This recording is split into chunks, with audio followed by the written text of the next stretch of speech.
खाने के बाद पानी नहीं पीना चाहिए, खाने के साथ पानी नहीं पीना चाहिए, ये आपने कई बार सुना होगा। आज जानते हैं ऐसा क्यों नहीं करना चाहिए, क्या होता है शरीर के अंदर जब हम खाने के साथ ये पानी पीते हैं। तो दरअसल आपने खाना चबाया और उसमें थोड़ी थूक और सलाइवा जिसको कहते हैं मिल गई, खाने को नरम कर दिया, कुछ पचा दिया जितना हो सका और पेट में उतर गया वो, यहाँ जठर में एपिगैस्ट्रियम पार्ट, यहाँ खाना 30-40 मिनट रुकता है। क्या करता है खाना रुक के, यहाँ खाना मैश होता है। जो भी आपने खाया वो नरम होना है यहाँ पे, उसका इतना ही काम है। और उसको नरम करता है HCl, हाइड्रोक्लोरिक एसिड। सरल भाषा में समझा दूं तो पानी और नमक का घोल एक तरह से। वो अंदर डायरेक्ट पानी नमक नहीं होता क्योंकि उसमें क्लोरीन और हाइड्रोजन दोनों के मिलने से बनता है, लेकिन बनता ही नहीं, दो चीज़ों से है। तो वो जो तेजाब जैसा होता है खट्टा खट्टा, वो इसको पचाता है, खाने को मैश करता है। कई बार आपने देखा हो खाना खाते ही उल्टी आई हल्की सी तो खट्टा पानी निकलता मुंह से एक जैसा हमेशा।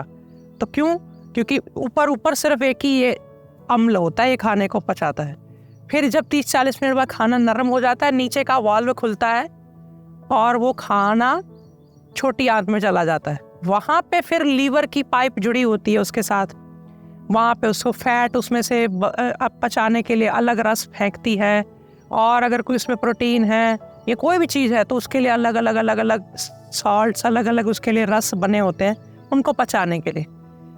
जब ये प्रोसेस चल रही होती है, जठर में ही खाना पच रहा होता है, हाइड्रोक्लोरिक एसिड उसको खाने को गला रहा होता है, नरम कर रहा होता है, तब अगर आपने पानी पी लिया खाने के बाद, तो हाइड्रोक्लोरिक एसिड एक तरह का जो एसिड है, तेजाब है, ये खाने को पचाता है। आंतों को कुछ नहीं कहता, खाने को पचाता है खाली। इसकी ऐसी पोटेंसी है, ये पतला हो जाता है क्योंकि इसमें पानी मिल गया। अब वो उतनी ज़्यादा अच्छे से मैश नहीं हो पाता खाना, जाहिर सी बात है, डाइल्यूट हो गया, वो थोड़ा तरल हो गया, तो खाना पचेगा लेकिन उस तरह से मैश नहीं होगा, उतनी जल्दी नहीं होगा।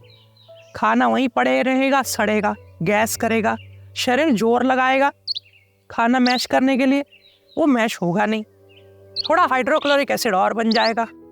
अब जब ये बार बार ऐसा होगा, पानी आप पी लिया तुरंत आपने खाने के बाद ज़्यादा, तो हाइड्रोक्लोरिक एसिड ज़्यादा बनाना पड़ेगा शरीर को। अब ज़्यादा हाइड्रोक्लोरिक एसिड जब यहाँ जठर भाग में ऊपर बनेगा तो गुंजाइश होती है, संभावना होती है कि आपकी अंदर की फूड पाइप को भी नुकसान करे, जलाए, वो थोड़ा बहुत छाले पैदा करे, जलन पैदा करे, एसिडिटी पैदा करे।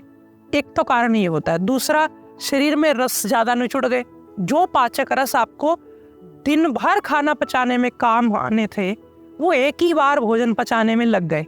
शरीर में कमजोरी आएगी, थकान आएगी, लो फील करेंगे आप, शरीर को मेहनत ज़्यादा लगी, प्रोडक्टिविटी कम आई, ये एक कारण हो गया। दूसरी चीज़ हमको बोला जाता है कि आप खाने के साथ छाछ पी लो, आप खाने के साथ रसा वाली सब्जी ले लो, वो उसमें भी तो पानी है। लेकिन ध्यान देने की बात यह है, यहाँ कच्चे पानी की बात हो रही है जो अग्नि को बुझा सकता है, जो हाइड्रोक्लोरिक एसिड को पतला कर सकता है। जो आप खाना पचाते हैं उसमें घी और चिकनाई बड़ी अच्छी भूमिका निभाते हैं। ये अग्नि में जैसे तेल डालने का काम करते हैं। जैसे आपने कोई सब्जी बनाई रसा वाली, लेकिन वो पका ली, उसमें थोड़ा घी भी था, तेल भी था, सारे सब्जी ने अपने गुण पानी में छोड़ दिए, पक गए अच्छी तरह से, वो पानी नहीं रहा, अब वो उस सब्जी का ही अंग है, उस भोजन का ही अंग है। तो उसको शरीर पानी न लेकर के उसको एक भोजन की तरह समझता है, इसलिए उससे पाचन शक्ति ना तो कम पड़ती है, ना ही उसमें हाइड्रोक्लोरिक एसिड डाइल्यूट होता है, क्योंकि उतने के हिसाब से हाइड्रोक्लोरिक एसिड बनता है, इसलिए उनका कोई नुकसान नहीं है, उनकी हम गिनती पानी में नहीं करते। इसी तरह छाछ जब पीते हैं उसमें बहुत सारी चिकनाई होती है, वो आपको भोजन के साथ नुकसान नहीं करती, भोजन के बाद नुकसान नहीं करती, नुकसान करेगा कच्चा पानी। अब आपने देखा होगा बहुत सारे फल होते हैं, उनका रस कच्चा होता है, जैसे तरबूज है, खीरा है, मूली है, इनका आप पानी निचोड़ के पिएंगे एकदम कच्चा टेस्ट आएगा। ये खाने के बाद नहीं लिए जाते, इनसे भी पाचन अग्नि मंद होती है। अगर आपने कोई पाक रस वाला फल है, आम, चीकू, लीची, इनका रस पी के देखेंगे आपको पका पका महसूस होगा कि जैसे किसी ने धूप से गर्मी से कड़ गया है। उसमें बहुत एक तरह से पत्त चढ़ जाना जिसको बोलते हैं, वो चढ़ चुकी है उसमें। तो वो वाले रस जब आप लेते हैं या वो वाली चीज़ें, वो आपका पाचन शक्ति कमज़ोर नहीं करती, वो आपके खाने को, अग्नि को नहीं बुझाती। इसलिए ये समझना पड़ेगा कि कब कौन सी चीज़ लेनी है। खाने के पहले पानी जो है 15 मिनट 10 मिनट पहले पिए, सफाई कर देगा, भूख लगा देगा। खाने के तुरंत पहले मन किया है तो 2-4 घूंट पी ले, गला साफ करने के लिए। खाने के बीच मन करे तो थोड़ा 1-2 घूंट 4 घूंट जायज़ है, चलो खाने को गीला कर देगा। बिल्कुल मैं नहीं कहता कि स्ट्रिक्ट रूल फॉलो करो कि खाना अंदर ही ना जाए, कई बार थूक पूरी नहीं बन पाती तो थोड़ा 2-4 घूंट पानी चल जाएगा। लेकिन बार बार आप पानी पिए जा रहे हैं, साथ साथ खाना खाए जा रहे हैं, तो खाना हजम होने में देर लगेगी। शुरू में खाना हजम देर से होगा, फिर धीरे धीरे गैस आनी शुरू होगी, ज़्यादा पुराना हो जाएगा, एसिडिटी बनेगी, और पुराने ऐसे होता जाएगा, आदत पकती जाएगी, तो खाने से पूरा न्यूट्रिशन ही नहीं मिलेगा, खाना आधा वेस्ट जाएगा मल में, ये नुकसान होंगे। अब आपके ऊपर है कि आप खाने के साथ पानी पीना चाहते हैं, नहीं पीना चाहते, क्योंकि कोई आपको शरीर कोशिश करेगा, वैसे वो जोर लगाएगा, आपको लगेगा मुझे तो कोई नुकसान नहीं हुआ आज तक, मैं तो पीता हूँ। लेकिन जो नहीं पीते हैं, जो खाने के, अगर बहुत ज़्यादा शरीर गर्म है आपका, आपको बहुत गला सूखता है, तो खाने के आधे घंटे बाद पानी पी लो। बहुत शरीर पतला दुबला है, खाने के आधे घंटे बाद पानी पी लो।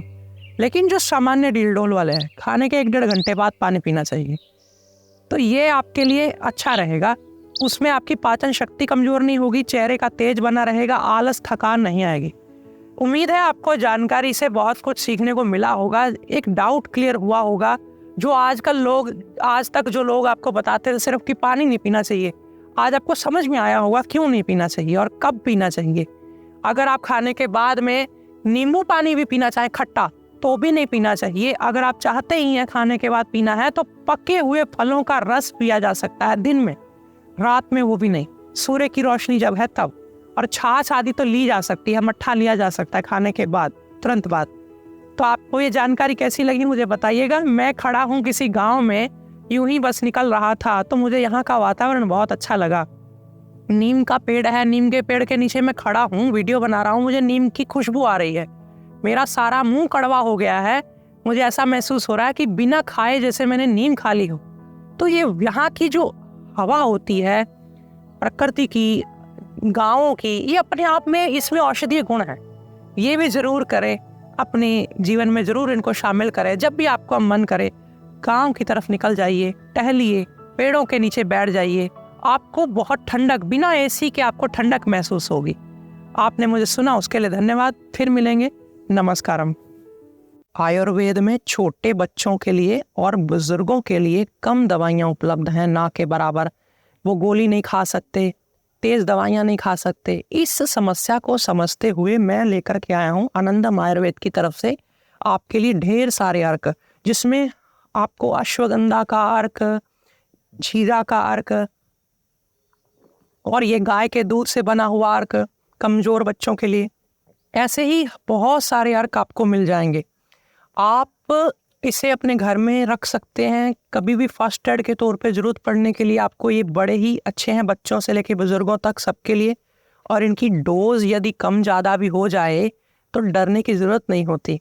ये अर्क आपको संस्कृतिबाजार.com पर मिल जाएंगे, आप अपने घर बैठे इसे मंगवा सकते हैं। सभी वैद्य भाई बहन इस अर्क की विद्या को भी अपने आयुर्वेद की प्रैक्टिस में शामिल करें, क्योंकि ये भगवान शंकर द्वारा चलाई गई है। उन्होंने माँ पार्वती को सिखाया, माँ पार्वती ने आगे रावण को विद्या दी, और रावण ने फिर इस पे बहुत सारे ग्रंथ भी लिखे। आप ज़रूर इसे अपने घर में, अपने जीवन में शामिल करें।